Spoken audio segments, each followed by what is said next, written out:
Welcome back, everyone. I'm going to show you 5 hidden features you probably don't even know exist within the local adjustment tools of Adobe Lightroom. Those are the brushes, the radials, and the graduated filters. There's some hidden little features in there that will help you either save time or transform your images in a way that you didn't realize you could. That's enough out of me. Let's get to it.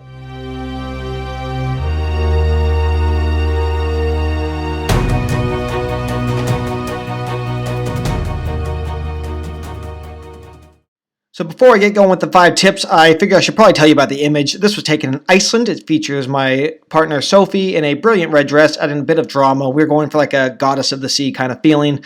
So that's what we did there. She froze her buns off and complained the rest of the day, but it's worth it because the photo lasts forever.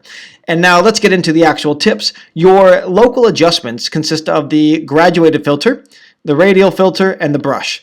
And all these tips can apply to any of those. So the first one is going to be tip number 1. We will focus on the presets or the effects, depending on what you want to call it. Same. So bonus tip before we get into that, if you don't have 0 values already when you click onto a local adjustment, like the graduated, the radial, whatever, you just need to hold the Alt or Option key and you'll see the word effect turn to reset and you would just click that. Do that before you've made your adjustment because it will default to 0 from that point on. So that's a bonus tip. But the actual tip number 1, I'm going to draw my graduated line up here so it affects the entire image. And I do this because I have preset local adjustments built in. In this case, the effect I've created is called Glow 1. So all I have to do is click on that and it's going to apply that effect to my image. And I created this effect to sort of be a finishing touch. If I wanted to turn an image to a soft ethereal feeling, I just throw that on there and you can see what it does. It just gives it a bit of a softness and a glow and a dreamlike feel. So I did that by playing around for a while one day and getting these settings dialed in, and I noticed that it had the effect I want. So once that was done, I mean, this could literally be anything you wanted. If I wanted to have a warm glow, then all I'd have to do is add some warmth to this effect. Maybe like 15, somewhere around there. 16 is fine. And if I liked that, I would just go save current settings as new preset, and I would call it warm glow. I've already got that one in use, so I'll have to give it warm glow 1, and I would hit create. That leads us nicely into tip number 2, because you're noticing that this is blowing out. By the way, turn that on by just clicking that. It shows you any spot where the whites have blown out and are now pure white. If I like this effect, but I obviously don't want to blow out my whites, I have 2 options. But the one I'm going to show you right now, tip number 2, is your range mask Luminance. So if we go to Luminance, what this does is it allows you to either ignore or to affect an area based on how bright or dark it is. That sounds kind of complicated, but I promise it's not. In this case, if I don't want the brightest part of my image affected, which I don't because it's blowing out, I can just drag down from the right. Right is bright. So I don't want it to affect the brightest parts of my image. So at 90, the 10% of the brightest part of my image is no longer being impacted by the effects I've created with this local adjustment. And you can see most of that has already gone away. Now that's really helpful. There's a lot of ways you can use this. You can do as many of these as you want and impact only your brights, only your darks, or only your midtones. If you don't want to impact your darks or your brights, for example, I could drag up to say 10 here. And then the darkest parts and the lightest parts of my image aren't being affected by my Glow 1 preset.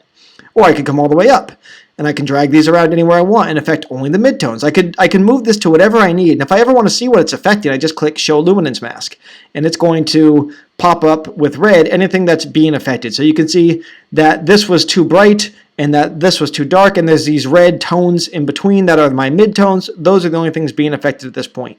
Now for this particular image, I'm going to leave it at 90 because it's just that spot that was blowing out that I don't quite want to affect as much. Now that's going to lead me naturally into my next tip. Are we at number 2? I believe we're at tip number 2. Notice that not all of this was removed yet. There's another way I could have removed them. So actually I'm going to go up to 100 here. Not really using my Luminance mask at this point. And I'm going to go to the brush tool. Now notice, we are not using the brush adjustment. We are using the brush feature within the graduated filter. So I'm still in my graduated Glow 1 filter. I go to brush here, the word that says brush. Don't click on this or else you'll be creating a new local adjustment with the brush. What you want is the brush feature within your graduated, or will also be within the radial.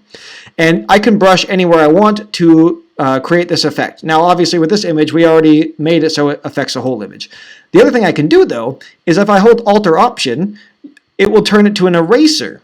So now with that eraser, the minus symbol, if I drag along the brightest parts, it's going to remove those from the affected areas of my local adjustment, of my graduated filter in this case.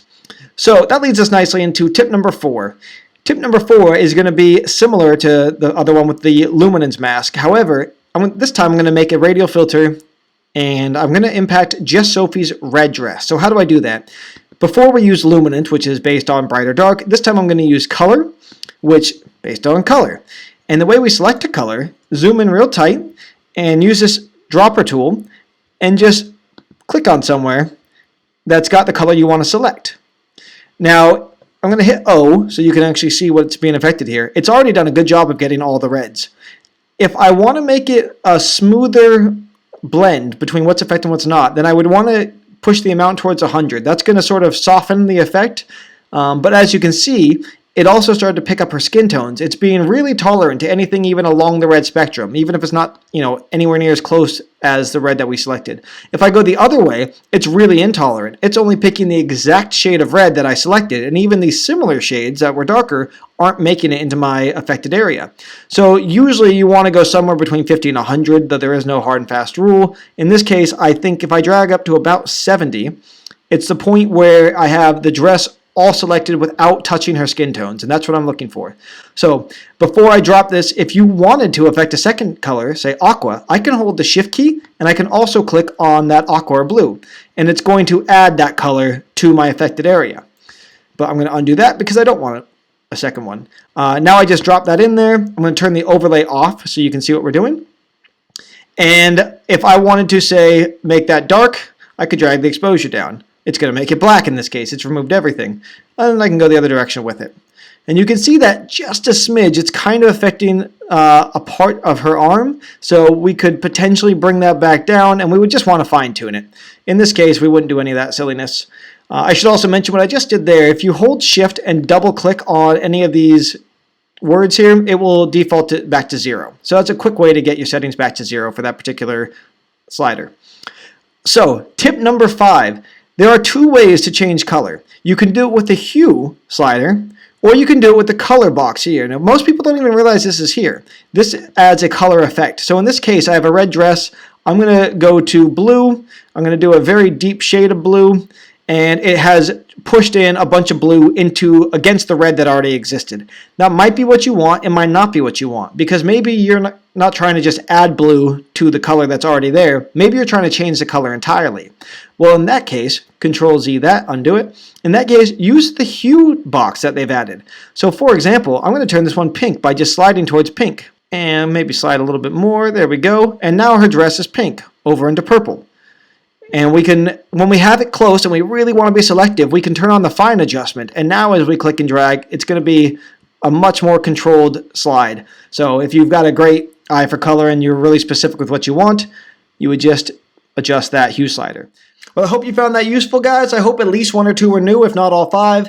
I'm going to be doing more of these quick hitter type tutorials, and I also have my entire workflows, which I'll be linking to, I don't know, somewhere. I'm still learning that part. Let me know what I could do to improve it. Go faster, go slower, go quieter, go louder. All that stuff is very helpful right now. But yeah, that's enough out of me. Let's get to the next one.